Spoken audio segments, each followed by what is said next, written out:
How often do you think about your feet when you're doing your workouts? Well, hopefully this video will help you think about them more. Stay tuned. Hey, I'm Gretchen. Come subscribe. Would love to have you part of this community. I've been teaching Pilates for over 15 years. And a common thing that happens when people first start Pilates is like foot cramping and feeling really uncomfortable in our feet. And that's just an indication that we need to use our foot muscles much more. Our feet should be as supple as our hands. So see how mobile and strong your hands are? We want to get our feet that way too. Get those muscles really working. And when those muscles are all working properly, you have better balance, better coordination, better attunement with your hips and seat and all those wonderful muscles that we've been working on in this Finding Your Body series. And if you didn't know, this is part of a series. I think we're in the 5th video at this point. I'm not really sure. I think so. But hit that eye up there for the Finding Your Body series. And we are going into all different muscles of the body and just bringing awareness to them and learning how to wake up those muscles so that your body is working much more efficiently and you feel more energized and supple and strong in your everyday movement. My ultimate goal is to get you feeling better in your everyday and you being in control of your body and not the other way around. So our feet are very much neglected and we don't really think about them a lot, right? So how often do you think about them in your workout? In Pilates, your instructor will probably cue the feet, but are you doing it properly? Sometimes when you hear pointing your toes, what most people do is they actually cramp through their foot and try to like crunch their toes and point. So that uncomfortable cramping feeling is not really what you want to get. Although you might cramp a little bit when you first do Pilates because you're not used to working those muscles. Never push through a cramp. Always relieve it, maybe massage it out a little bit, and then go back into the exercise. But remember that first video that I did in this series where I talked about that effort and ease, where you're engaging the muscle, but we're never tensing. Okay, there's a big difference. So check out that first video where I go over that. What I mean about the cramping and pointing through like toes is, okay, so if you get the cue, point through your toes, what do? Most of us will stretch our foot and use our already I'm cramping. Too much stress in the toes, where I want you to let go of the toes. Don't let them crunch, but I want you to still push the foot away from you. So I can still wiggle my toes here. That's what I want you to get to when you're pointing your toes. Notice the difference there versus there. Try it with me. Notice the difference in how it feels. We're trying to stretch the front of the foot, and then there you're kind of just cramping and it goes right into the arch and cramps all around there. It doesn't feel good. So when you point, you want to point keeping those toes nice and loose. Then when you flex, same idea. You want to keep the toes loose and you're just kind of pushing the heel further than the toe. So you're pushing those heels away from you and you're trying to pull sort of the top of the foot towards your knees. But I'm not cramping my toes. They still are loose. I'm not yanking through that. I'm trying to use my whole foot as if it were still flat on the floor, right? Look at your foot when it's flat on the floor. Then when you flex it, does it still look flat? Sometimes I see this too much and I do this too. Is sometimes it's really hard to really feel the difference and get the difference. It takes work and it takes mental power, and that's why this mind body. And you also want to be careful when you do the flexion that you're not overly flexing and your heel comes off the floor. You see that? My heel's off. Now my heel's on, heel's off. What I've done now is I've locked through my knee and I am all in my joints. Okay. So I see that a lot, especially when people do their, roll ups and stuff, is they're like, they come up and see how my feet came up? And now I'm not in the right muscles as I come up. Where if you can keep your heels down, push down the heel, but also push the heel forward, you're going to be able to get into the seat and the hamstring and the hips. Like those are the muscles we really want to get into. As you kind of let your heels connect, push through the heels, pull the foot towards the knees. All right. Now, as we roll back, can you keep your heels down and reach them at the same time? So down, reach. You also have this squeeze together of the hips. So we're pulling together from the hips to get the heels together and down. And then reach through the heels, keeping those hips pulled in. You feel how that all comes from the foot? Versus if I'm just pulling my heels together, feel the difference of not working the foot. So you might still be engaged, but notice the difference of fully flexing, squeezing, reaching. How many more muscles That's using. And those muscles are the muscles that help you in your balance and your everyday mobility. I mean, that's what I hear a lot of my clients saying is how much better their balance has become since doing this work. And balance is one of the first things that goes when we age. And balance is what we want to keep because we don't want to fall. If you think about, I think about like my grandma when she was in her 90s and she had her own salon. She was a makeup artist. She was working in her own salon in her 90s. Okay. So she was like a pit fire and she had so much energy. She was so vivacious and she fell. And that sort of was it. It's like she never sort of recovered from that fall. And that's where you probably hear a lot of aging people when they fall, breaking a hip or, pelvis or something like that. If we can keep our balance muscles, also known as our feet muscles, I mean, feet because they're connected. When you work the foot properly, it's connected to all of those muscles that work our balance. We can prevent those falls and we can feel a little bit more confident as we're aging. That's what we want. We want to feel confident as we're aging, not feel like our body is breaking down on us, right? There's a difference between the point and flexing, which I think is super important. There's also a difference in when you point and flex and how you feel. So like if, you are doing the roll-ups, notice the difference of when you point and then try it again when you're flexing. And I want you to just notice the difference in the leg muscles that are being activated. They are going to feel different. Okay. When you're doing work where the feet are down, so let's talk about bridge. So get your feet so they're about sit bone distant apart. But how often have you done a bridge where you're focusing so much on the hips and the pelvis and your abs and your back? That's all working and that's all fine and dandy. And this is where when I said in the beginning how we often neglect our feet and let them do whatever they want, I see that in this a lot.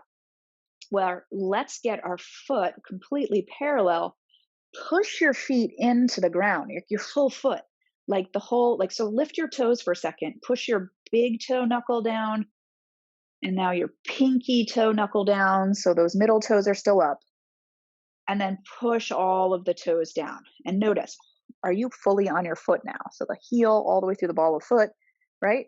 Now try to lift your bridge up as you're pushing through the whole foot.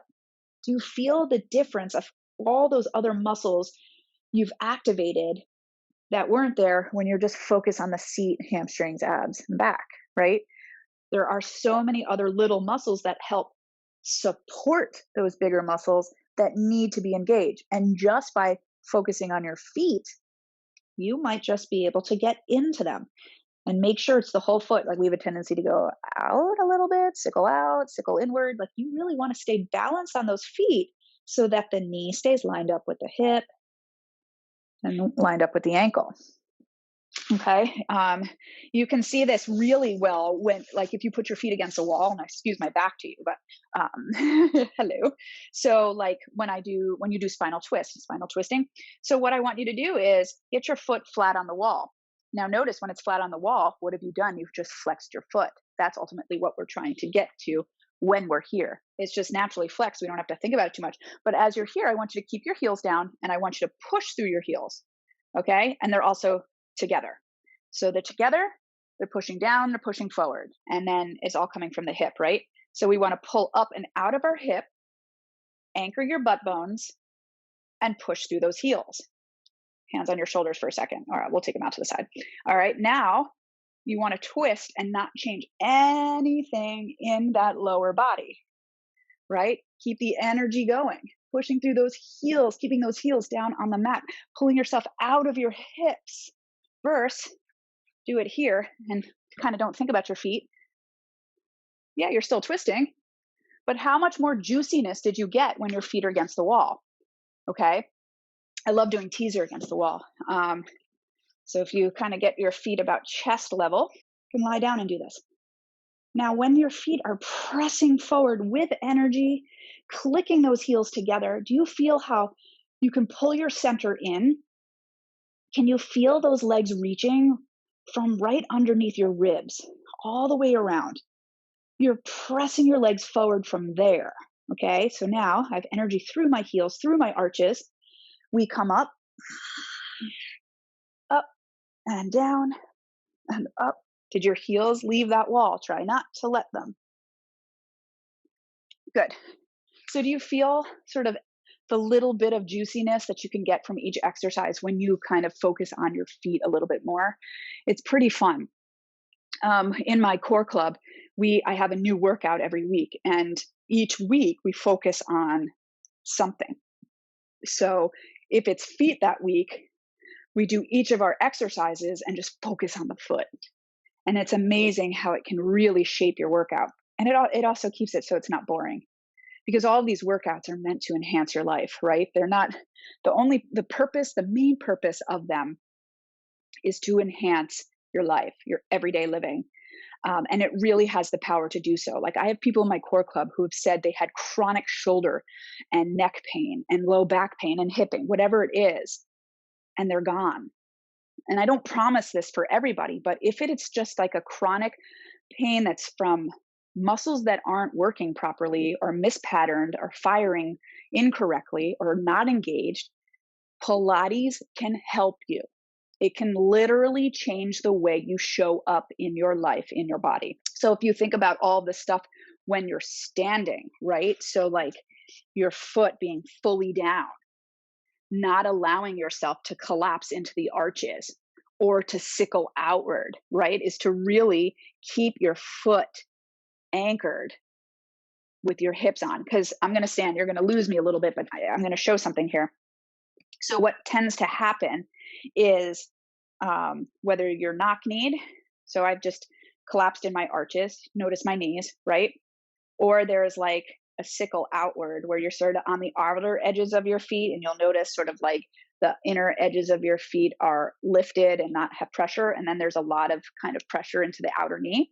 Where if you can get your feet, so we'll lift those toes again, put your big toe knuckles down, your pinky toe knuckles down, and then all the toes down. You're on the center of your heels. And then as you're pushing downward in your feet, can you activate your outer hips? So all you have to do is sort of keep your feet down and equal and just almost feel like you're pulling your mat apart. So I'm not actively changing my foot alignment. I'm keeping my foot alignment and I'm just pulling out to get into those hips. Feel the difference versus I just collapse knock-kneed when I'm not engaged. What do? We all do sort of different things, but ignite here and have pressure there.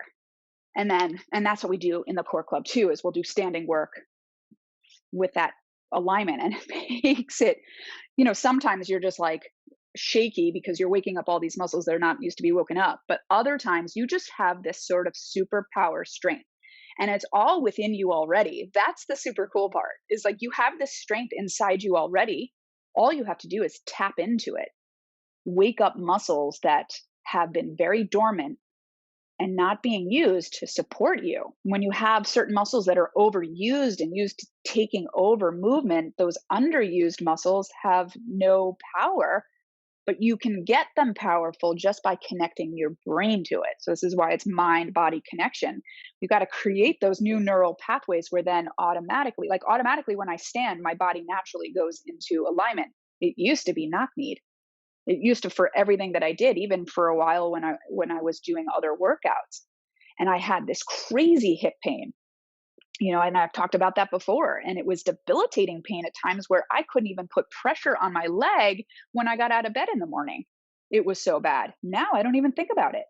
The only times that it does kind of feel like it flares up is when I'm not taking care of myself, when I'm super exhausted. And those are just now indicators for me to be like, okay, stop. Ease on down the road, take a break, rest, give yourself the self-care that you need, because your body's telling you that you're about to go somewhere where you don't want to go. I don't want to get to that point where I can't walk on that leg. I'm too young. I got life to live, right? And so do you. This is something we all can do, but it just takes consistency. It takes practice. It's a dedication to the craft, the practice of Pilates. So like in the core club, in my members club, that's what we're doing, is we are practicing these tools.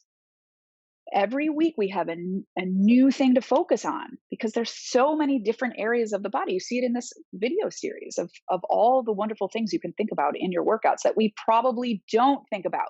And then when you can take these principles into your other workouts, if you like doing them, Pilates is enough if you want. But if you have these other workouts that you want to do that maybe you have been feeling not strong, you're feeling sort of pain coming on because of the stress of it doing it incorrectly for so long, though you think you're probably doing it correctly. But if you wake up these muscles and realize, oh my gosh, this what it means to do correctly, God, you're going to find your other workouts so much more powerful. You're going to be doing marathons in your 80s.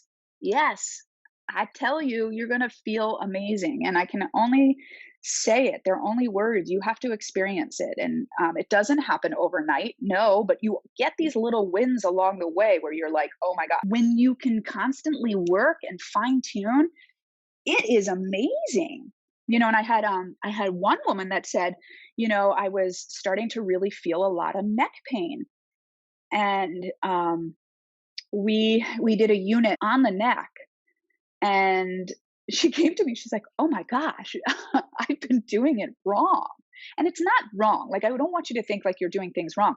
But when you do something sort of that isn't in alignment and you keep repeating that over and over, you will start to feel the breakdown, whether that's pain, tension, whatever it might be. And a month of really working on her neck alignment, she says she feels amazing, that the pain isn't there. So that's what we get in the Core Club. Like, it's so hard to explain because it's not necessarily like workouts. Yes, you're getting a workout, but it is a practice like you would any other skill. And this is the practice of your life, of feeling better in your body, of showing up in your body stronger, happier, more supple, more energized. When your body is working all together, balanced uniformly, like it's almost like one big muscle. Think about all of those other muscles that have been overworking, no longer are. A lot of less energy to do things now, where you're going to have now more energy to do things you want to do. Food for thought. But you gotta carve out time for yourself. You gotta come to this work with an open mind, right? You gotta come to the work with an open mind. That's also it. Like, you have to be willing to make it a practice and not say, okay, I'm gonna give it 30 days and then I'm done and I'm cured. No, this is like a forever thing. And that's all right. Like, I've been doing Pilates for 20 years. I absolutely love it. Like, I am learning more every day. And that's 20 years of it. There's always something to learn. And your body's different every day too. So when you come to your practice every day, you can get to know your body more. And that helps as we're aging as well. So I'm done. If you want to check out the Core Club, first week is free. You can check out those workouts. You have a workout library, so you can actually pick the workout of the day. I have links for a workout of the day if you want to just follow and not think about it and just press play that day. You have that. There's also the workout of the week, so you can just do that as many times that week that you want to just get that lesson of the week in your body, feel good. And I also have live workouts. So if you need some accountability, you also have a chance to show up live with me every week in a different workout, and we can talk with each other and you can get your questions answered. And it's a really lovely community. Everyone's just at a stage in their life where there's kind of enough of the shit. They just want to feel better in their bodies. And that's what we do. I'll get you to feel better. That's what it's about. I want you showing up as the best version of you wherever you are in your life. Okay. So that's it. Hope this helped you. And I will see you again in the next video, Finding Your Body series. Okay, take care.